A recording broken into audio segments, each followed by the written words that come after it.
में श्री मंगलदास जी महाराज का चरित्र है। श्री मंगलदास जी महाराज की जय। कहते हैं जन्म जन्मांतरों में हमने कभी भी अगर भगवान का सानिध्य प्राप्त किया है तो वो जो सानिध्य है, वो जो संस्कार बन जाते हैं वो कभी मिटते नहीं। तो इसी तरह के ये मंगलदास जी की स्थिति। मंगलदास जी एक नासिक पंचवटी के पास एक ग्राम है। उस ग्राम में लगभग 200 वर्ष पूर्व एक साधारण से गांव में अहीर का परिवार था। उनमें मंगलदास जी का जन्म होता है।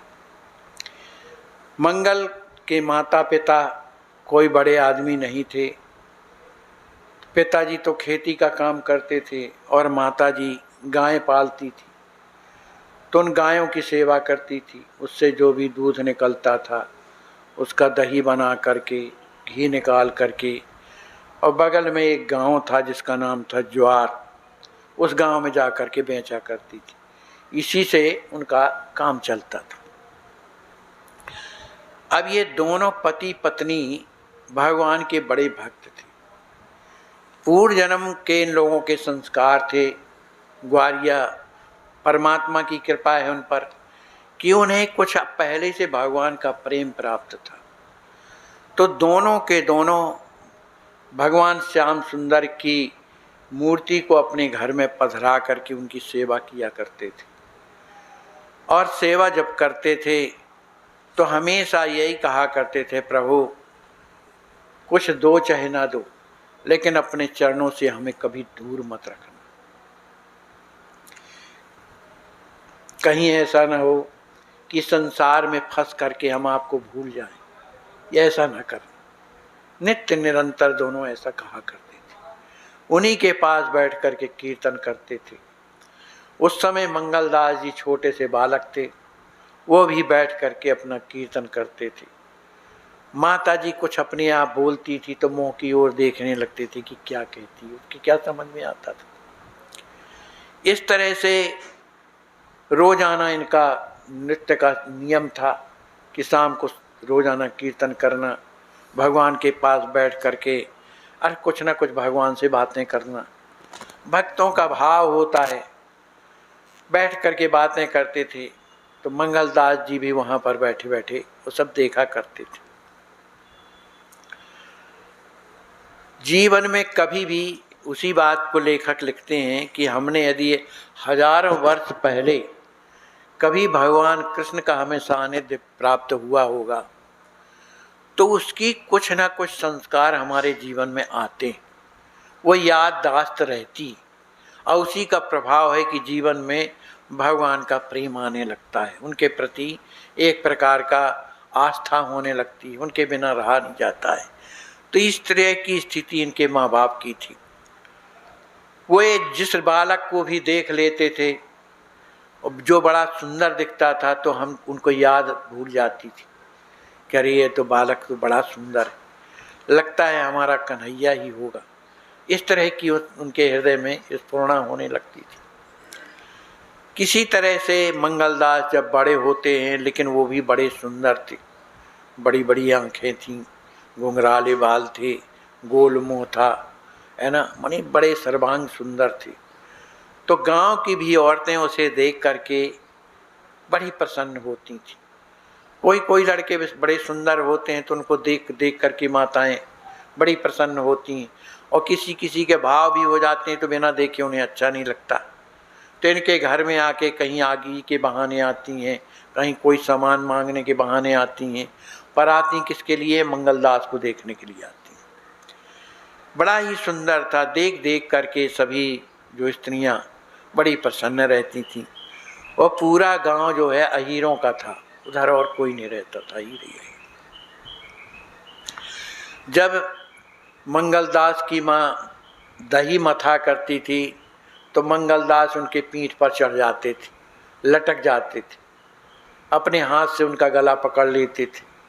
माँ को बड़ी प्रसन्नता होती थी। उसे याद आती थी कि यशोदा मैया के पीठ में इसी तरह लाला लटक जाता था। माने इस तरह का भाव उसके अपने पुत्र के प्रति नहीं, भगवान के प्रति आता। अब उसी समय उसकी मथानी छूट जाती, नेत्र बरसने लगते। इसके बाद मंगलदास पूछता, माता जी क्या हो गया, क्या क्या कर रही हो, क्यों रो रही हो? अब क्या जाने बेचारा। कुछ नहीं बेटा, ऐसे ही। अब वो छोटा सा बालक अपना खेलने चला जाता। इस तरह से दिन चलते हुए बहुत दिन बीत गए।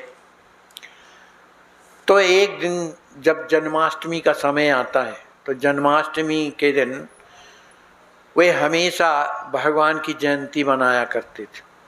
गांव वालों को बुलाते थे, उनको निमंत्रण देते थे, सुंदर झूला डालते थे और झूला डाल करके और ये स्वयं जो है झुलाया करती थी और बड़ा सुंदर पद भी गाया करती थी। यद्यपि संतों के पद हैं, गा दें, हिम्मत है ही नहीं करें।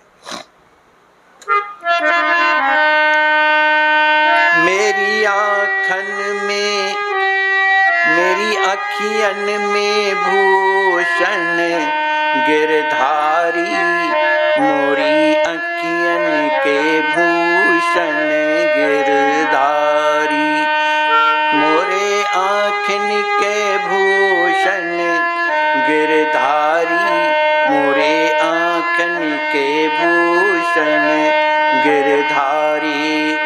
बलि बलि जाऊं, बलि बलि जाऊं छबीली छवि पर, बलि बलि जाऊं छबीली छवि पर, अति आनंद सुखकारी, मोरी आँखिन में भूषण गिरधारी, मोरी आँखन में भूषण गिरधारी, मोरी आँखिन के भूषण गिरधारी। परम उदार चतुर चिंतामणि, परम उदार चतुर चिंतामणि, दरस परस अति सुखकारी, मोरी आँखन के भूषण गिरधारी, मोरी आँखन के भूषण गिरधारी, मोरी आँखन के भूषण गिरधारी।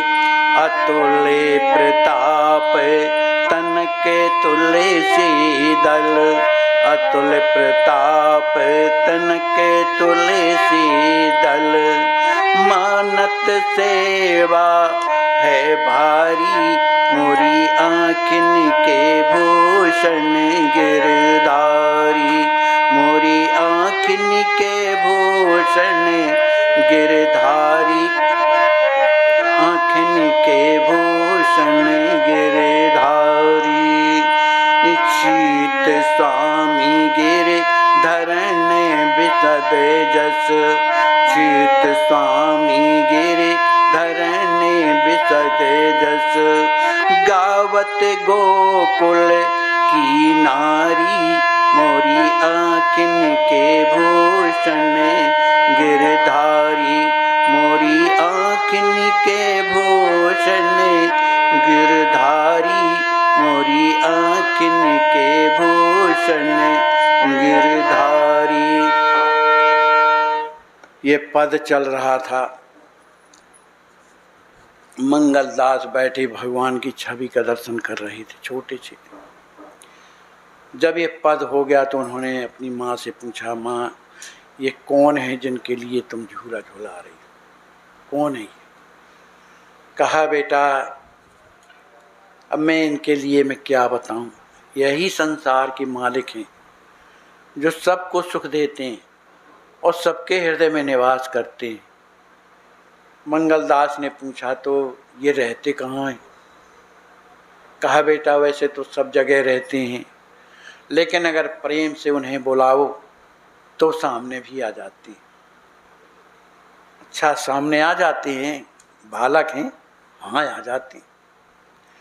तो माँ अगर आ जाते हैं तो क्या करना पड़ता है इनके लिए? कुछ नहीं बेटा, जो तुम्हारे मन में आवे सो उनसे बात करो। बड़े सुंदर हैं, तुमसे भी सुंदर हैं, है ना। इतने सुंदर है कि तुम सब कुछ भूल जाओगे, भोजन पानी दुनियादारी सब भूल जाओगे। इतने सुंदर हैं कि मैं सब भूल जाऊंगा। हाँ माता जी के हाँ बेटा। इस तरह का उस रात भर तो उनके यहाँ कीर्तन चला, झूलन चलता रहा। अब उस बालक को उस माँ की जो बातें थी हृदय में बैठ गई। अब उसको रात भर सोया नहीं। सवेरे गाय लेकर के जंगल जाता है, लेकिन उसके हृदय में वही धुन है कि माँ ने जिसको बताया है वो कितना सुंदर होगा, और कहते हैं इतना सुंदर कोई नहीं, अगर वो हमको मिल जाएगा तो कितनी अच्छी बात होगी। तो माँ तो कहती थी कि उसे प्रेम से बुलाओ तब आता है। ये सब लड़क सोचता चला जा रहा। जंगल में पहुंचता है, बड़ा मैदान पड़ता है जहाँ घास वगैरह लगी हुई थी, गायें वहाँ पर चरने लगती। अब ये पेड़ के नीचे बैठ जाता है, सोचने लगता है कि माँ कह रही थी उसकी बड़ी बड़ी आंखें हैं, माँ कह रही थी उसके घुंघराले बाल हैं, माँ कह रही थी उसके होंठ जो हैं लाल लाल हैं, माँ कह रही थी मुकुट पहने रहते हैं, मोर पंख लगाए रहते हैं। ऐसा है तो कैसा होगा, कहाँ है भाई वो ऐसा लड़का। बार बार इधर उधर देखे, अरे भैया तुम कहीं भी हो तो आ जाओ ना यार, हम तो अकेले हैं यहाँ जंगल में, आ जाओ, कहाँ हो, या तुम ही बताओ तो मैं तुम्हारे पास आ जाऊँ, बताओ बताओ। ऐसा बार बार जो है कहीं इधर देखे कभी उधर देखे, कहीं इधर देखे कहीं उधर, कहीं अगर पत्ता भी खड़खड़ाने लगा, अच्छा तुम उधर, मैं आ रहा हूँ मैं आ रहा हूँ, उधर जाता है कुछ नहीं।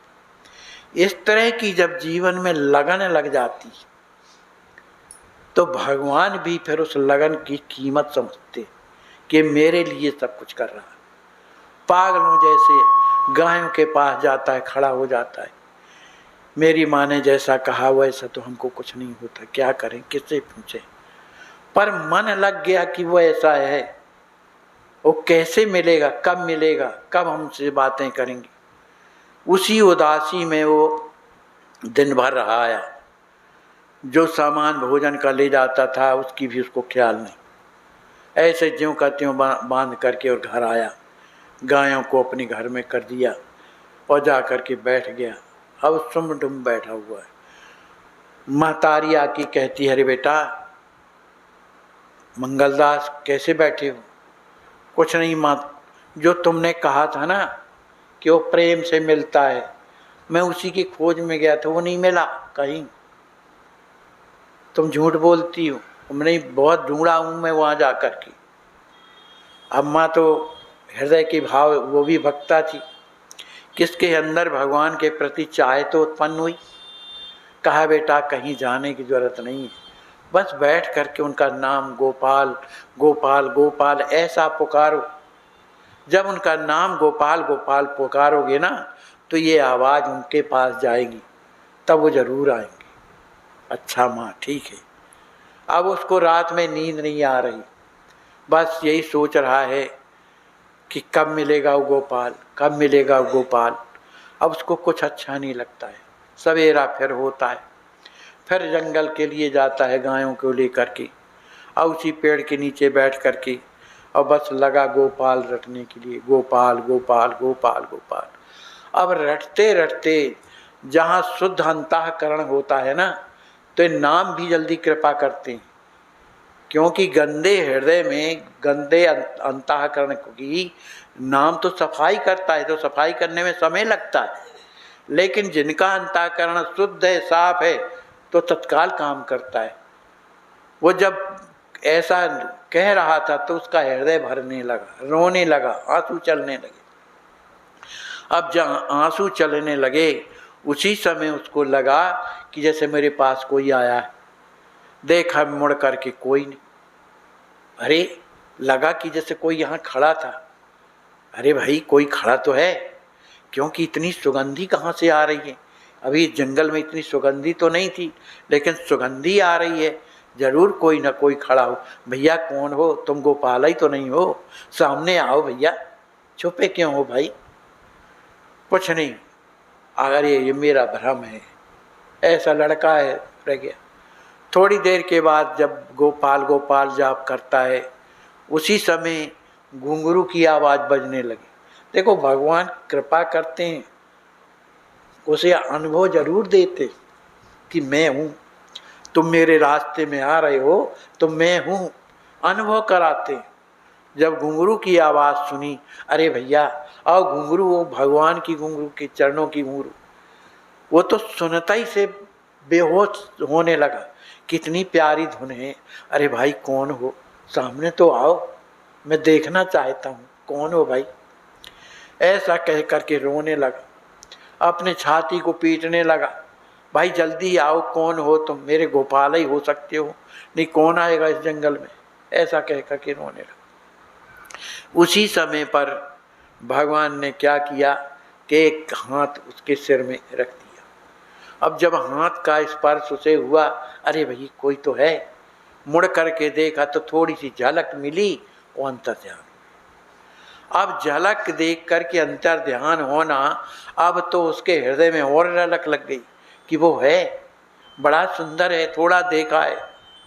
अब इस तरह की स्थिति में निरंतर वो डूबा रहता था। अब न उसका मन लगता, न कहीं कोई बात किसी से करता।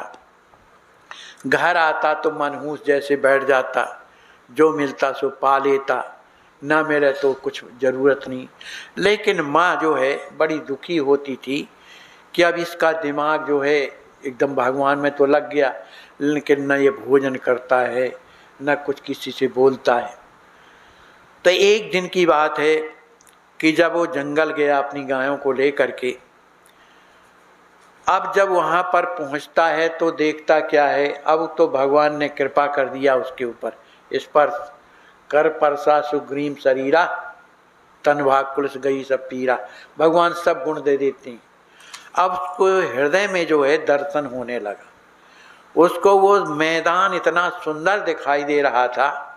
उस मैदान में हरी हरी घास लगी हुई है, जहाँ तहाँ गायें अनेक रंग की चर रही हैं, और उन्हीं गायों के बीच में कन्हैया खड़ा हुआ, और कभी एक गायों के हाथ फेरता है तो कभी बंसी बजाता है, कभी खड़ा हो जाता है, कभी मंगल दास की तरफ देख करके बुलाता है इधर आओ। अब जब ये देखा तो मंगल दास का तो खुशी का ठिकाना नहीं, उठ गया, दौड़ता है। जब दौड़ता है वहाँ जाता है जहाँ खड़े हैं, बस पास ही पहुँचने वाला था अंतर्ध्यान। पता नहीं कहाँ गई गायें, कहाँ गई श्याम सुंदर, अरे ये क्या हो रहा है, मेरे को कुछ समझ में नहीं आता है। अभी तो मैंने देखा है, उनने हमको बुलाया और हम आए। अरे भैया तुम बुलाते हो फिर भागते क्यों हो भाई, बताओ कहाँ हो, मैं तो आ गया। जब तक दूर दूर पंछी की धुन सुनाने लगी, देखा दूर तरफ दिखाई तो कुछ नहीं देता, ध्वनि तो सुनाई दे रही है, उसी बंसी की धुन की ओर जाने लगा। जब देखता है उधर पहुंचता, उधर कुछ नहीं, इस तरफ सुनाई देने लगी। कहे भैया अच्छा जादूगर मिला है भैया, ये कभी इधर बजाता है कहीं उधर बजाता है, पर दिखता कुछ नहीं। वो कहीं नहीं, कहा मैं अब कहीं नहीं जाऊंगा, बैठ जाऊंगा। अब मैं तो जान गया कि तू कन्हैया है, कुछ नहीं, बड़ा दुखी रहे। अब तो भगवान का उसने कुछ दर्शन तो किया, अब मन बेचैन है, अब शरीर में उसकी स्थिति नहीं है। घर आता है, घर में पागलों जैसे बैठा है। पिताजी आए, कहा बेटा मंगल क्या हुआ तुमको। अब जब शरीर में स्थिति हो तब ना सुने, उसके तो हृदय में भी भगवान का दर्शन होने लगा था। अब वो आँखें बंद करे तो भगवान का दर्शन, बाहर खोले तो भगवान का दर्शन। पिताजी बड़े दुखी हो गए, कहा इसको कुछ ना कुछ रोग हो गया है, माने इसकी चेतना चली गई, ये पागल हो गया। तो वैद्यों को बुलाया, कहा भाई इसकी दवाई करो। वैद्य लोग आए, अच्छी अच्छी दवाई दिया, कोई फर्क नहीं पड़ता उस दवा, उसमें कहाँ दवा दारू काम करती है। अंत में माता जी ने कहा देखो मंगल की स्थिति जो है भगवान में लगी हुई, उसे कोई ठीक नहीं कर सकता है, इसलिए उसके मन की जो जैसा चाहे तो करने दो, उसे परेशान मत करो। इस तरह से कुछ दिन चलते रहे। चलते चलते एक दिन की बात है कि जब रात्रि में वह सो रहा था, जब सो रहा था तो भगवान आकर के सिरहाने बैठ जाते हैं और उसके बालों में अपना करकमल फहराते हैं। उसको अनुभव हुआ कि कोई बैठा है, लेकिन जैसे ही आंखें खोलता है तो उधर कुछ नहीं। लेकिन अनुभव तो हुआ कि बड़ा कोमल स्पर्श था। कभी फिर भगवान उनके सामने प्रकट से हो जाते थे, कभी फिर बंद हो माने अदृश्य हो जाते थे। इस तरह से लुका छिपी की लीला बहुत दिनों तक चलती रही। भैया ये लुका छिपी का मतलब क्या होता है? देखो, भगवान नित्य निरंतर भक्त के सामने अगर रहे आते हैं ना, तो आदमी का जो प्रेम है उसमें घटता बढ़ता नहीं है, वो एक प्रकार का स्थिर हो जाता है कि हमारे पास भगवान है। और जब भगवान अंतर ध्यान हो जाते हैं तो उसके हृदय में एक वियोग की स्थिति प्रकट होती है कि वो कहाँ गया। तो जब स्थिति जब प्रकट हो, जैसे राधिका जी के साथ में भगवान थे ना, जब ब्रज गोपियों के साथ में, तो राधिका जी को लगा कि भगवान तो हमारे पास में रहते हैं, हमारे अधीन रहते हैं, है ना, जैसा हम कहते हैं वैसा करते हैं। तो भगवान ने लीला करी, राधिका जी के मन में एक प्रेरणा दिया। एक फूल लगा था ऊपर डाली में, तो भगवान से कहा कि श्याम सुंदर वो फूल जो है मुझसे तोड़ते ना बनेगा, क्यों ऊंचाई में, आप मुझे कंधे में ले लो। भगवान की तो लीला है, कंधे में बैठा दिया। कहा महारानी जी अब ऐसा करिए, एक डाल पकड़ लीजिए अपने हाथ से, फिर दूसरे हाथ से फूल तोड़िए। और जैसे ही डाल पकड़ी, इधर अंतर ध्यान हो तो लटकने लगा। लटक गई ना। अब जब लटक गई किसी तरह से उतर गई, अब भगवान वहीं अंतर ध्यान हो गए। तो उस स्थिति में जितना विरह में जो सुख मिलता है, विरह में रोना जरूर आता है, हृदय धधकता है और इतनी सीमा से ज़्यादा पीड़ा होती है शरीर को, लेकिन आत्मा इतनी प्रसन्न रहती है कि खूब रोना पड़ जाए, खूब विरह जीवन में आ जाए। ये एक ही शरीर में दोनों बातें होती, आत्मा प्रसन्न शरीर दुखी। तो इसी तरह से भगवान का दर्शन इसे होता रहता था। अब एक दिन क्या हुआ कि मंगलदास ने सोचा कि अब मैं तो उनसे मिल कर के ही रहूँगा, चाहे कुछ भी हो जाए। अभी तो लुकते हैं, छुपते हैं, आते हैं, चले जाते हैं। अरे कोई बात है? अरे जो हम आपको मानते हैं वो आप हमको यदि मानते हैं तो ये लुका छुपी बात लीला अच्छी नहीं। अब तो हम आपका साथ पकड़ेंगे चाहे कुछ भी हो जाए। तो रात्रि में मंगलदास सो रहा था, उसे जब याद आने लगी भगवान की, आते ही रहती थी, बड़ा दुखी हुआ, रात्रि में ही घर से निकल गया। देखो वो कहाँ जा रहा है उसको याद नहीं, पर जिस रास्ते में वो जा रहा है भगवान कहाँ नहीं, सब जगह। वो इधर से निकलते हुए कहाँ पहुँचता है, गोदावरी के निकट नदी के किनारे पहुँच जाता है।